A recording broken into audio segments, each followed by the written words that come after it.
Nice to meet you, everyone. Thanks. It's a great pleasure to meet all of you. Actually, not all of you. I don't greet all, but it's just a joke.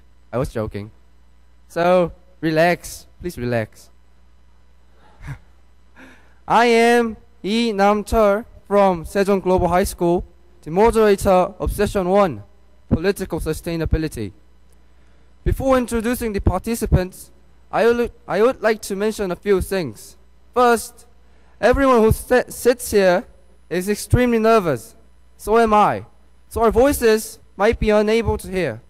If you can hear us, just raise your hand so that we can know and turn our volumes up. Secondly, we need to stick to our given time. 50 minutes for our session. 10 minutes for 3 speakers in total. 4 minutes for each commentators. Lastly, please enjoy the conference.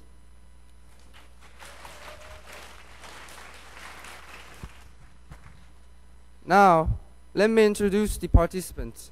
The speakers, all of them from Se종국제고 High School. Song Jae-hyun, Seok Da-young, and Jae-in-gi.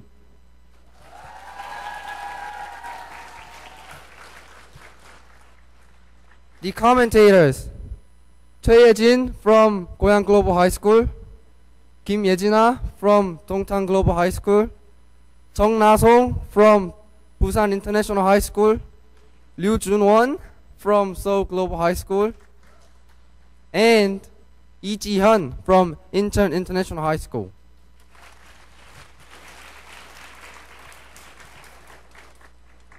Now, shall we watch the presentations?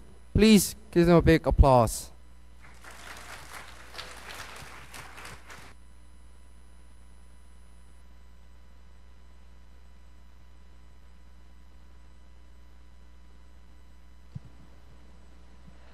Hello and welcome to our venue on political sustainability.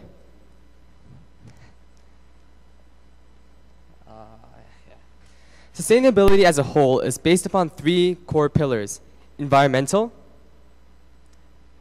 social, and environmental. And here, a 4th core pillar can be added to the mix: politics. But what is political sustainability? And why do we need it so much? Let's think of what would happen if we didn't have political sustainability. In order to do this, let's think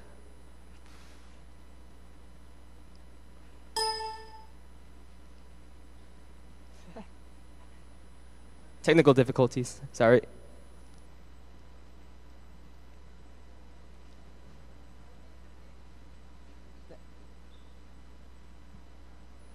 It doesn't move.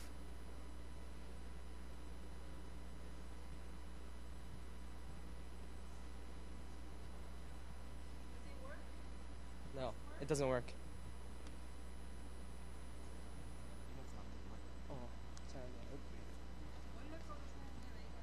Just wait for a few minutes, please.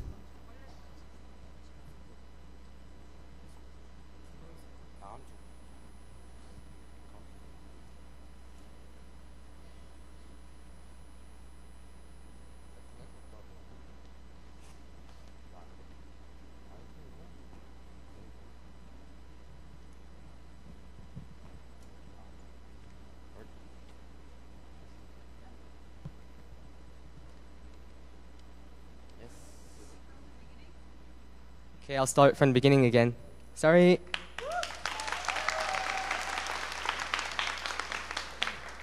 Like I said, sustainability as a whole is based on 3 core pillars: environmental, social, and economic. Here, a 4th pillar can be added to the mix: politics. But what is political sustainability? And why do we need it so much?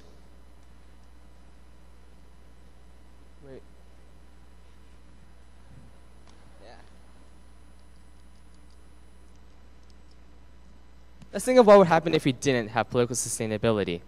In order to do this, let's think of a stereotypical politician. This politician let's call him George. Wakes up at 7, brushes his teeth, combs his hair, puts on a suit and tie, sprays a bit of cologne, eats breakfast at McDonald's, and then walks to work. He pretty much has the same morning routine as everyone else in this population. However, George is special in that he is a politician, and not just any politician. George makes policies concerning the flow of tax and has a tremendous income. Here, we can see that George is very fond of his job and probably doesn't want to lose his job anytime soon. However, as we all know, not many politicians stay in office for very long, and because of this, George wants to earn the most money he can during his time in office and does whatever he can in his power to try to stay in office. This is where corruption comes into play. This is where corruption intensified to the point that President John F. Kennedy once said, "Politics is a jungle torn between doing the right thing and staying in office." This is why we need political sustainability. Countries that are politically sustainable efficiently uses its resources so that its citizens may have better lives. Furthermore, politics is always changing and doesn't have a particular end. And this is why political sustainability must be able to guide a country no matter what may happen. And a great example of this can be seen with the Bill of Rights.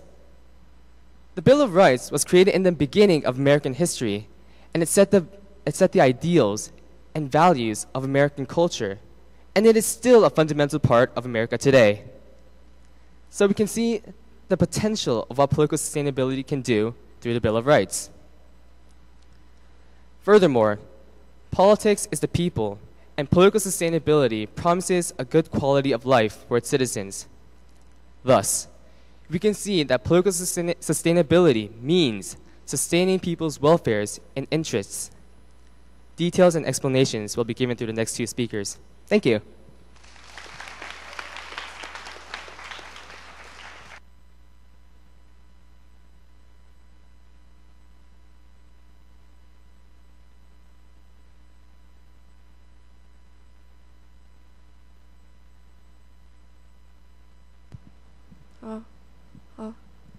Good afternoon, ladies and gentlemen.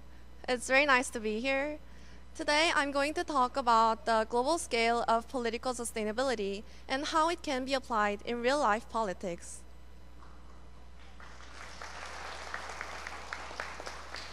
Sustainability might feel like a problem that's a million miles away, but we have to first build a foundation to develop upon. Sustainability without politics is like a house built on sand. Political sustainability acts as a solid rock that supports all the structures above, since achieving it will help to make progress in accomplishing every aspect of sustainability. The case of Curitiba in Brazil can be a good example. Jamie Lerner was the mayor of Curitiba for a total of 12 years over 3 terms. During his position, he introduced the bus rapid transit system, also known as BRT system. It was cost efficient as it was 10 times cheaper than constructing a subway system.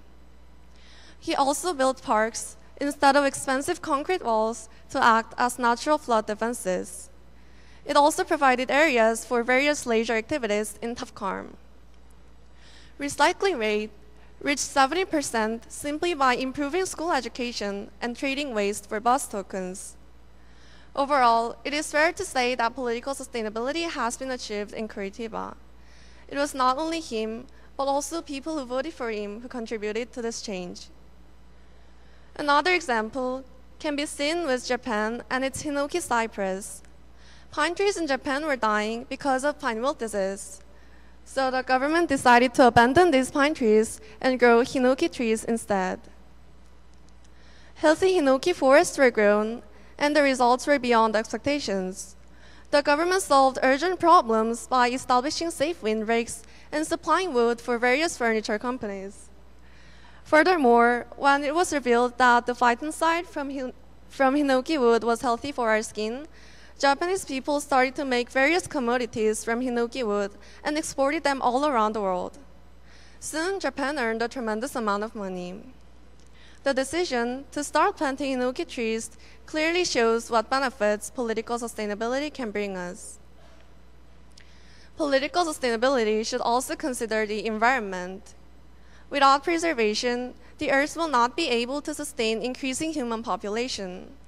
Accordingly, many developed nations are giving constant pressure to developing countries to raise their environmental standards to a more stringent level. They argue that developing nations have to learn from the previous mistakes of unsustainable development. Of course, developing nations stick to the opinion that it's unfair that they don't get the same opportunity of development because of mistakes made by the previously industrialized countries. To meet any point of consensus among nations and to minimize further destructions and pollutions, governments over the world have decided to meet together to discuss the matter internationally. One of the significant forums is Rio Plus 20. It is the latest of the whole series of Rio conferences held periodically from 1992. The Rio Plus 20 Summit indicates guidelines for sustainable development, which political leaders around the world should refer to. It took account of 7 main discussion points: jobs, energy, cities, food, water, oceans, and disaster management. The rest will be presented by the third speaker, Tae In-gi. Thank you.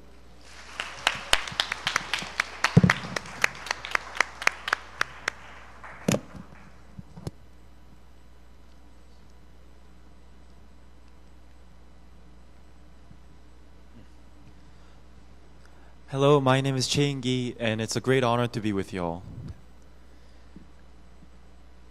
The current world today, the developing and the developed countries all together, depends on fossil fuels for nearly 86.5% of the energy it needs.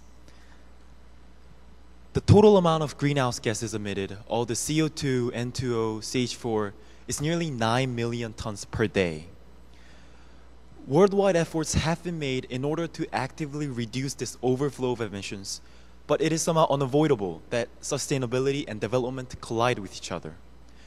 Next, we'll take a look at an example of both a developed country and a developing country that are both in need of political sustainability in order to achieve environmental sustainability. First, we'll take a look at a developed country, Australia. The Australian federal government has released a draft climate plan. It made the Australian government solely responsible for reducing the nation's emission cuts, which is to reduce the rate of CO2 emissions by 421 million tons by the year 2020. However, this is challenging for the Australian government, as its economy depends heavily on carbon dioxide emitting exploitation of natural resources. Next, we'll take a look at a developing country, China, which is also in need of political sustainability and show visible outcomes. Now, a large population has helped China industrialize quickly. However, the country is struggling between sustainability and development. Recent problems such as the air pollution and fine dust has alerted the government because the problem can cause serious health defects and even death. Now that the whole nation is aware of radical development without sustainable policies, a more cautious approach is expected. One more example of politics affecting another branch of sustainability is educational sustainability, specifically university education. As university system can vary from country to country, first we'll look at one that is unsustainable, the UK, and one that is sustainable, the Sweden. Now, the UK employs a system called the Student Loans Company, which provides for 3 years' worth of student fees, £9,000 per year, and a living allowance of £3,000 per year.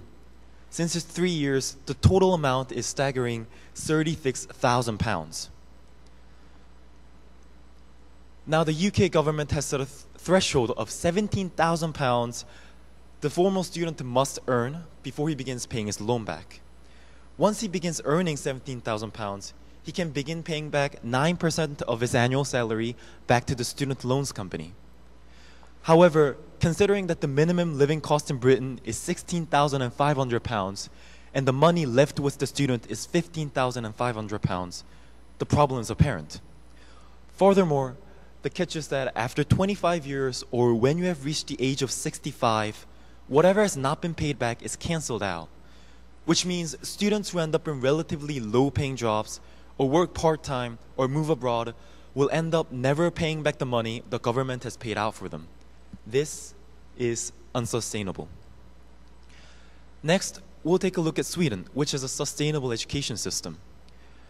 The income tax rate in Sweden is roughly 40%. This absurdity exists in order to allow university fees to be free or be almost free for anyone who wishes to attend university. Oh, my bad. This results in the majority of the younger generation receiving a university education. Since the average pay rate in Sweden is very high, most of the people can pay this high tax rate and still live comfortably. The Swedes refer to this system as paying for the future, as it means that they are paying a lot now, but in the future, they will reap the rewards of having a highly educated society. The scope of political sustainability can be extended to economics. The current global population living under the extreme poverty line, less than $1.25 a day, has been halved in the past 50 years. However, the remaining 1.2 billion people still reside in abandoned slums or remote areas where aid is unlikely to have significant impact. As charities and individual efforts have certain limitations in producing results, governmental efforts to improve the situation through political means is necessary. These examples clearly show that political sustainability not only covers the environmental aspect of development, but also education and economy as well. Thus, political sustainability has a central role in encompassing all branches of sustainability and is crucial when talking about sustainable development as a whole. If everybody worked together towards political sustainability, solving global issues such as environmental pollution and poverty would only be a matter of time.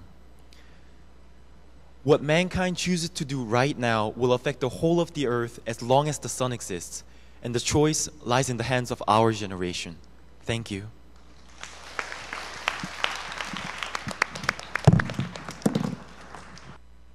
Wasn't it interesting? I was going to sleep, but I couldn't even miss a word. Okay. Since we've watched the presentations, how about listening to the commentators? Let's start from Goyang. Do I have to stand up? Hey, do I have to stand up? Do as you want. It's your choice. Okay, hi, I'm Yejin Choi from GGHS. And first, I want to say thank you for your great presentation. And before I go on to my question, I would like to give few words or comments about your speech. So the speakers clearly showed the close relationship between politics and other pillars of sustainability, such as economy, environment, and education, as you showed. But and I also realized the severity of the problem of unsustainable politics, and therefore I got the opportunity to reflect on the fact that current generation can greatly impact upon future generation. So overall, I could see how close politics is related to other pillars of sustainability. But one thing that I wanted to hear that was missing was that I couldn't see there is a big difference between them. Like, why there's a need to specify it as another pillar if it is too related to other pillars such as education and economy and etc. So, first of all, my question is, can you define the meaning of the political sustainability in your own words? Does it only mean policy making?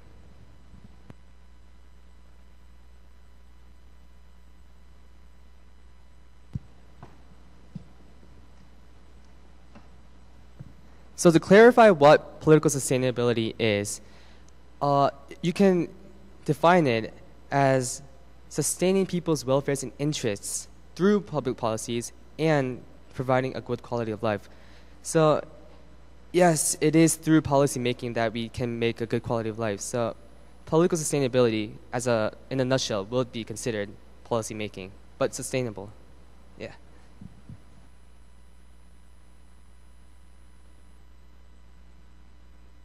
Okay, now let's move to Dongtan. My name is Yejina Kim, and I'm from Dongtan Global High School.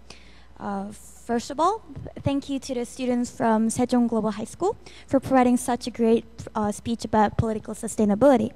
And I'll directly move into my question.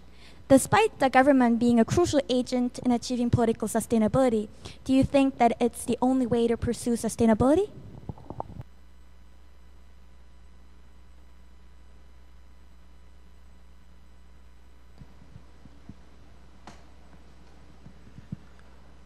What you speak is also right. Sustainability can also be achieved through other ways.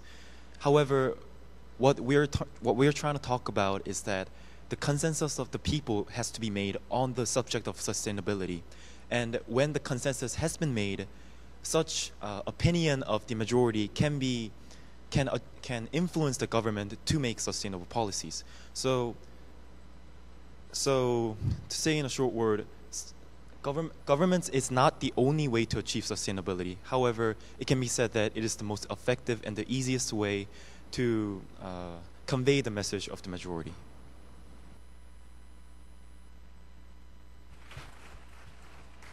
Now, Busan, please.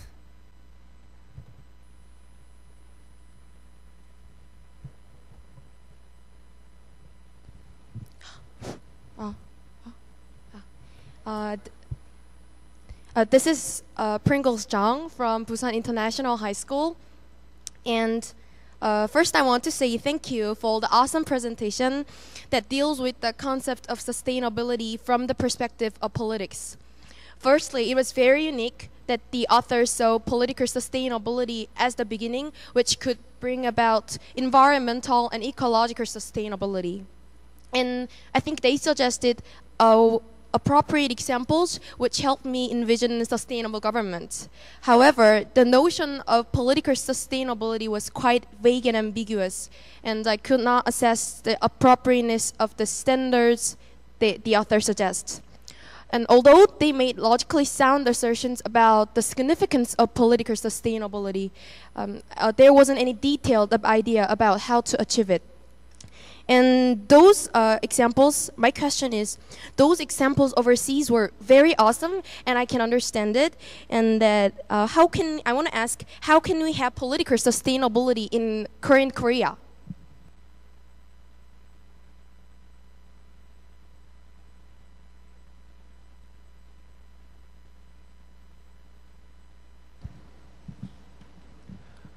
Well, we thought about it, and in order to achieve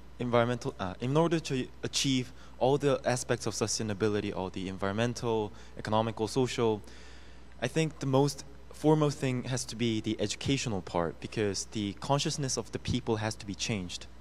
That is why somehow altering the current Korean education to be more aware and more pursuing toward sustainability in the schools, in the elementary school, in the middle schools, those type of altercations must be made by the government.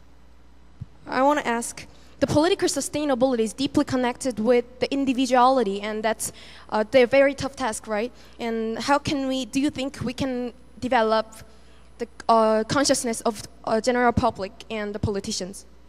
So are you saying that how can individual beings participate towards sustainability?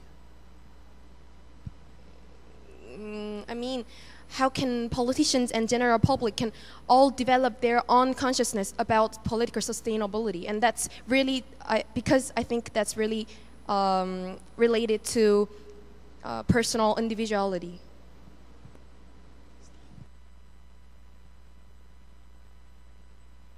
So you're saying how can the consciousness of the politicians can be changed? Well, that's a tough question, because it's like saying, how can you resist temptation? There is no certain answer. If you ask somebody, how can you resist temptation, there can be really theological answers like well, not theological, but ideological answers. Well, you must restrain yourself, think of others. But even though those answers are very ideological, I believe it is the only answer that can be applied, because we cannot put people in prison for not being sustainable, not thinking sustainable. We have to let them have the freedom of thinking how they want. However, we must pray that their ideological thinkings can somehow pursue sustainability by themselves. Thank you.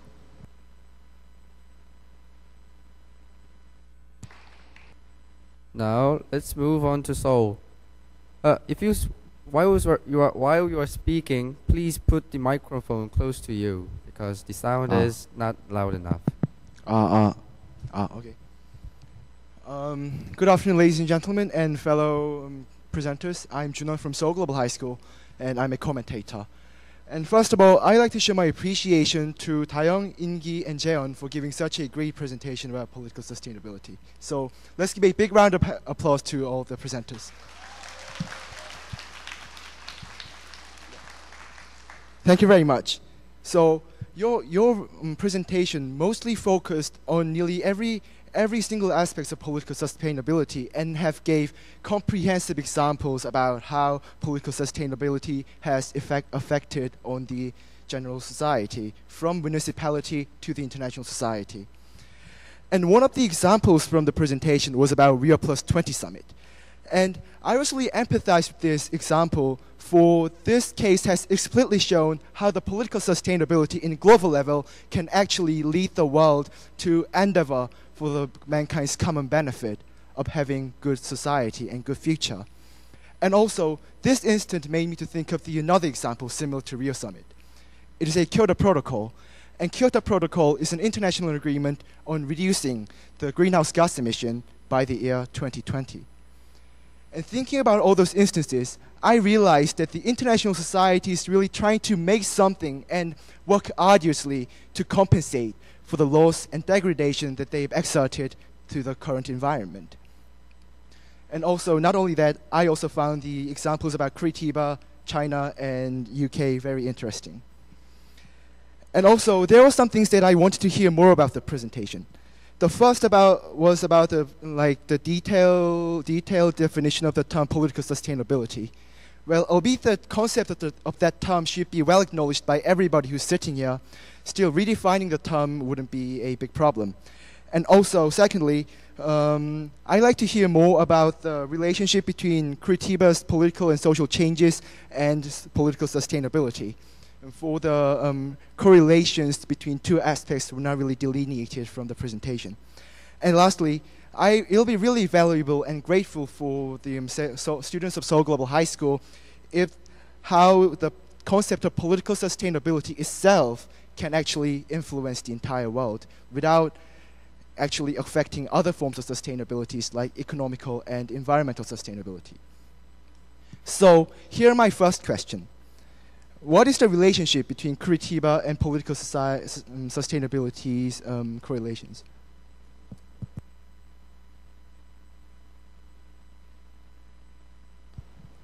In the paper, there was like 99% of the citizens were satisfied with Jamie Lerner and his policy. And I think there aren't any relationship between whether the policies are whether citizens are satisfied or not doesn't necessarily relate to how politicians make the policy, but it does relate in some ways. For example, the case of Germany, one eco-city in Germany set up various environmental policies, and as a result, the city became cleaner and people became healthier and their overall satisfaction increased. So yes, we can say that it is related. My second question is this. How can the aspects of political sustainability, such as substantive democracy and existence of healthy civil society and having transparent government system, can actually contribute to the for the better future and better society?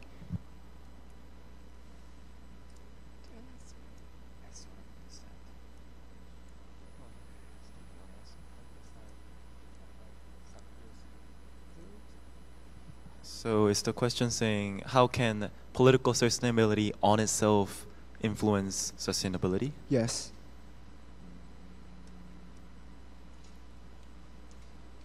Let me think about it. Steve, you want to answer? Really not? Really no? Sustainability, political sustainability 혼자서 어떻게 다른 걸 영향을 줄 수 있는? 그러니까 혼자서 어떻게 sustainability를 이룰 수 있는? Sustainability itself, politics alone cannot be used as one of sustainability because politics is like the referee of all the other circles of sustainability. So politics acts as a referee, but although it acts as a referee, it is hugely important because policies is all about setting plans and setting guidelines and discussing, but setting plans is the start of all the other actions. So yes, we can say it is important. And now here's my last question. The presenters mostly focused on applications of political sustainability in society. So how can political sustainability itself be attained in societies?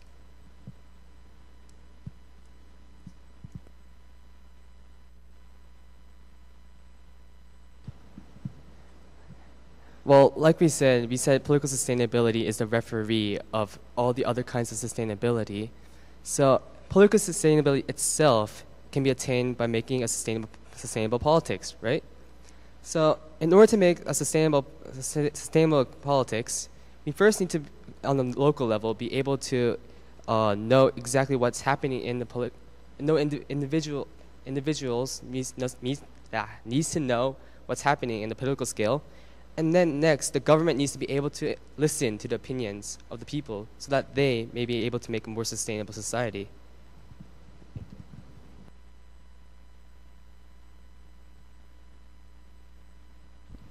Now, the last commentator from Incheon. Hello, ladies and gentlemen. My name is Yuan Lee from Incheon International High School. And before I move on to any of my speech, I would like to first thank our wonderful speakers for giving us an informative speech about what and how we can achieve the political sustainability. There was adequate amount of details, a lot of supporting evidence and ideas to actually back up their arguments. However, I found out that both the conference paper and the speech mentioned and focused about how and what political sustainability is. So as a commentator, I would like to ask some of the more fundamental aspects about why we need political sustainability in the order that was presented by our speaker.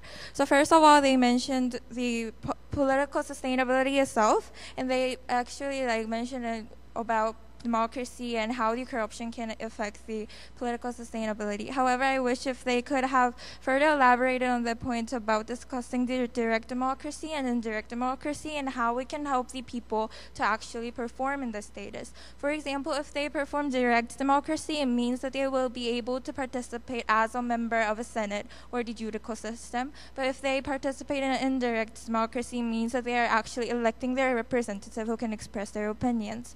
And of course, let I move on to my second point about economic growth that they had mentioned. I also thought that it could have been better if they focused on the investment, since investment is basically the form and the central idea of economy. The whole, one nation cannot develop itself by their own economy. What they need is investment itself. However, if the politics is corrupted, it means that the global investment cannot come into their status and their countries. So I wish there could have been more further elaboration about investment. And lastly, about environmental degradation. They had mentioned various countries, but I thought that Korea could be the prime example, since Korea is actually called as the miracle of Hangang. It's one of the 4 dragons that was able to make a huge and tremendous economic development in the past 50 years. So I thought that if the Korea could be the prime example, they could have more elaborations and substantial for that. But I also like the quote that was spoken by our first speaker in the Sejong International High School by John F. Kennedy, and I also prepared the quotation spoken by John F. Kennedy. Focus on the environmental degradation. Like, we all breathe same air, we all need to cherish our children's future, and we are here to serve. I also wish everyone here could serve for our future generations to live in a better earth. Now my question is actually an open question. The speakers mentioned various countries, among them which do you think is a model example of political sustainability? Thank you.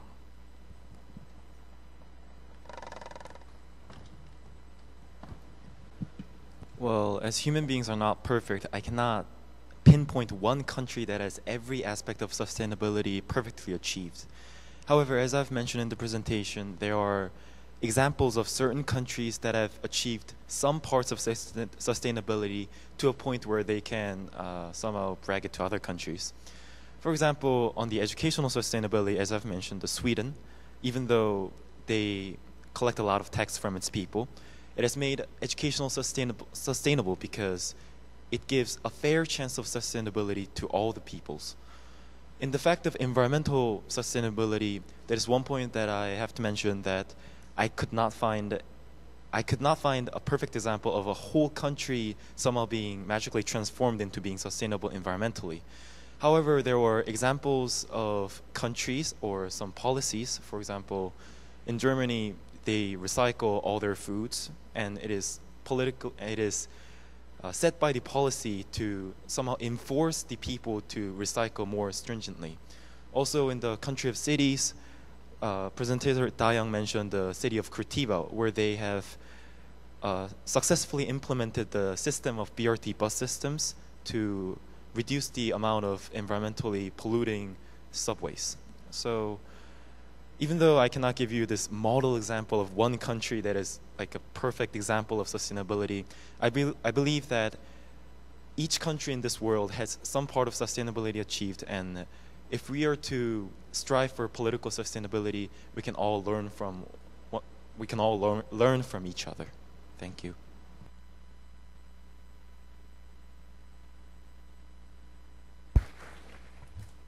I'm so glad today that I'm standing here and learning about sustainability. And no one has raised their hands during the conference, so I think all of you have understood the conference and fulfilled your brains with sustainability. Oh, there's one raising a hand. Oh, it's not the time for asking, Please wait a few minutes, because there will be a handsome guy coming up here to give you the mic.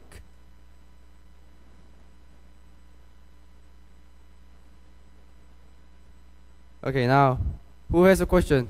Raise your hand, please. Okay. Introduce yourself first, and then ask the question.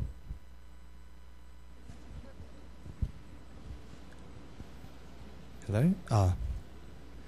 Hello, I'm Chevy Lim from Dongtan Global High School. I'd like to thank you for your enlightening speech, and I'd like to raise a question. Can you hear?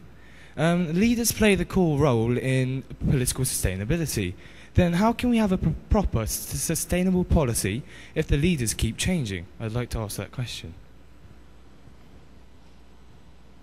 Sorry, but I couldn't catch the last part of the question. Could you please repeat?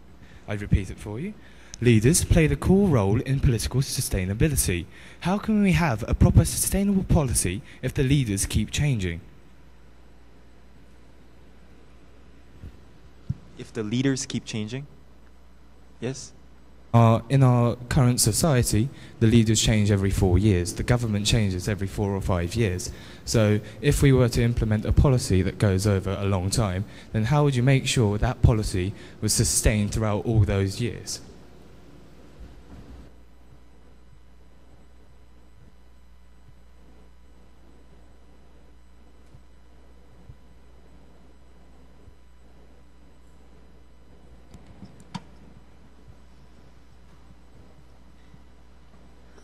As for what happens when a new leader takes power, I think it's basically, it depends on the leader. If the new leader is good at listening to what the citizens need and show great leadership, then he might be praised as well.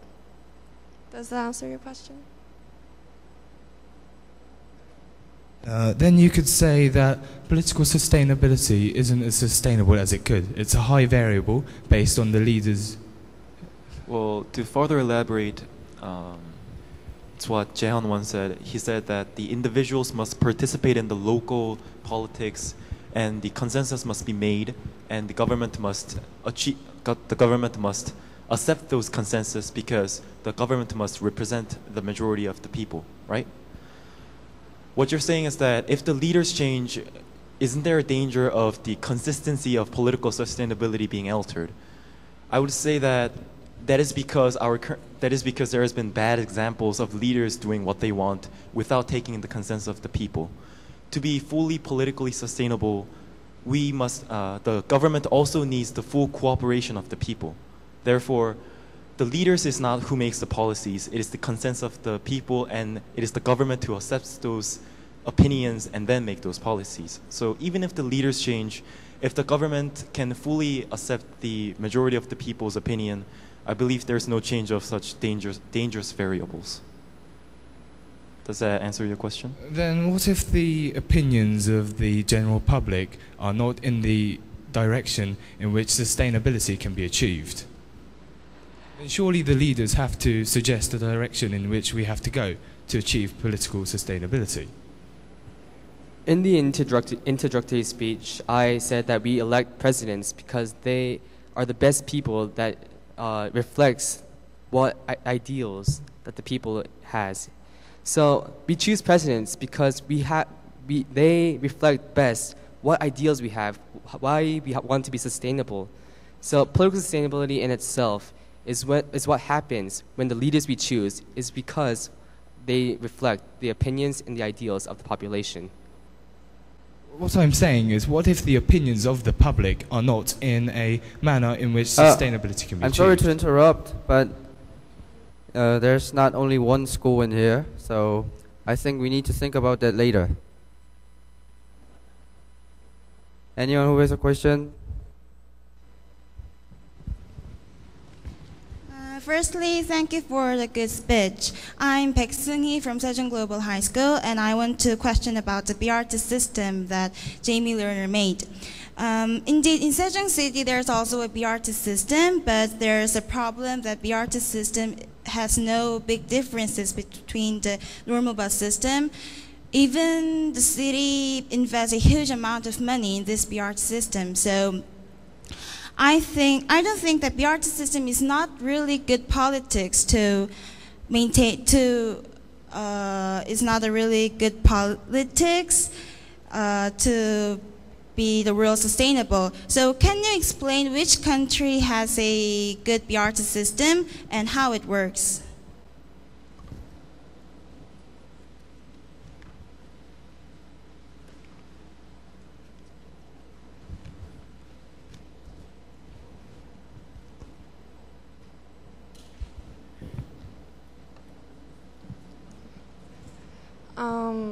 So the country I mentioned was Curitiba, and it was in Brazil, as it's a city. And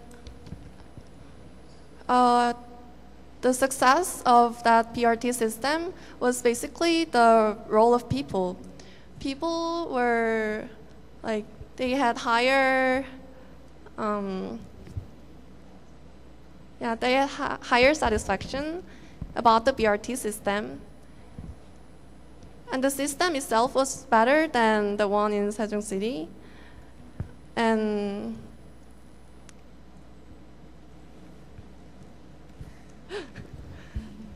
can you clarify your question again? Like in Sejong City, the BRT system is not really clear because there's no big differences between the normal bus system. So how does the BRT system in other country like the Curitiba works really good? So it helps to make the road sustainable. What is the differences with the normal bus system or public transportation?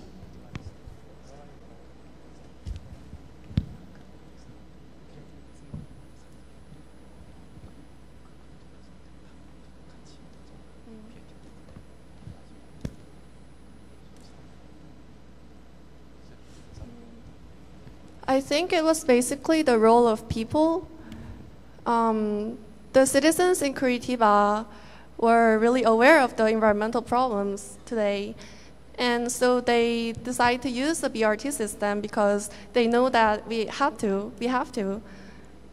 And it contributes hugely to environmental protection. So I think it's the role of the citizens. Okay, thank you.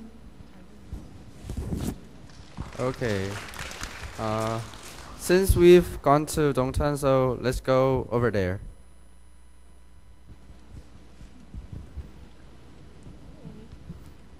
I'm Kim Do-yoon from Koyang Global High School, and thank you for your great speech on political sustainability. And as a consequence of Rio Plus 20, was the developing countries and developed countries able to make any consensus? I want you to explain specific sustainable policies they made for both development and environment.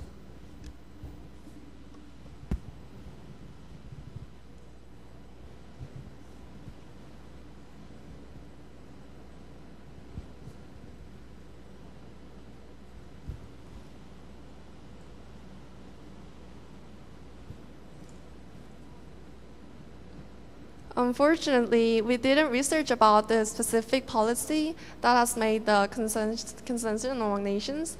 And yes, but it is clear that developed nations are helping the developing ones to achieve political sustainability, and we're sorry that we cannot answer that question. Thank you.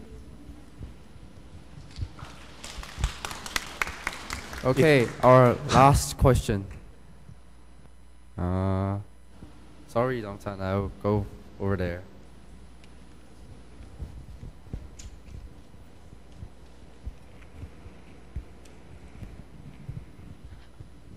Hi, I'm from Incheon International High School. I'm Taewon Lee, and I really appreciate about your presentation, and I would like to ask you about how do you think whether is the policy that the government makes would affect when the central government or the community government. I mean that if one policy is made by, the policy made by the central government or the community government would affect more to the citizens and make a positive effect on the society.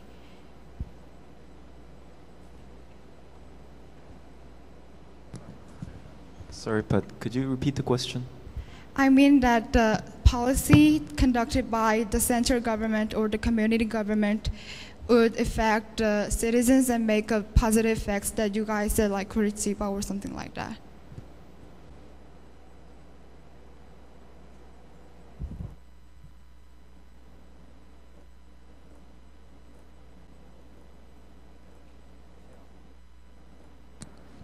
So are you saying that if the local government and the central government can somehow make one single opinion that can positively affect the whole nation's citizens? No, I mean which one would be more effective to the citizens and can make a positive effect, whether the central government or you like said the local government.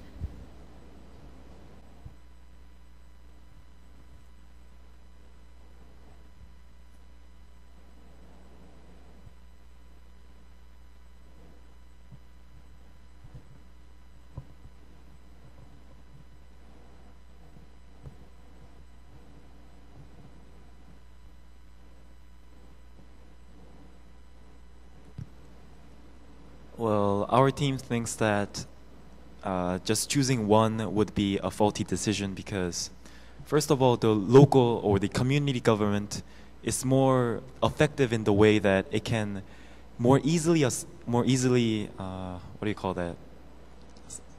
survey or acknowledge the needs of the local people. However, it is only through the central government that the real budgets can be moved and the real powers can be applied to those policies. Therefore, just saying that one government should have more power over the other on the subject of political sustainability is a hard question to answer because the cooperation and the coexistence of both governments is equally important. Thank you. And for the last, I would like to say that if you guys did the insert citation that you guys did in the reference list, it would be better for your paper because it's the international standardized report form. So I mean that I would like to recommend you guys to make a insert citation for your paper. That's what, yeah. Thank you. Point taken. I know. Thank you for your presentation. Thank you all for paying attention and great speeches. And it's time for me to say goodbye. Now, please greet the next moderator, Jung Ji-soo, of Session 2, Cultural Sustainability. Thank you.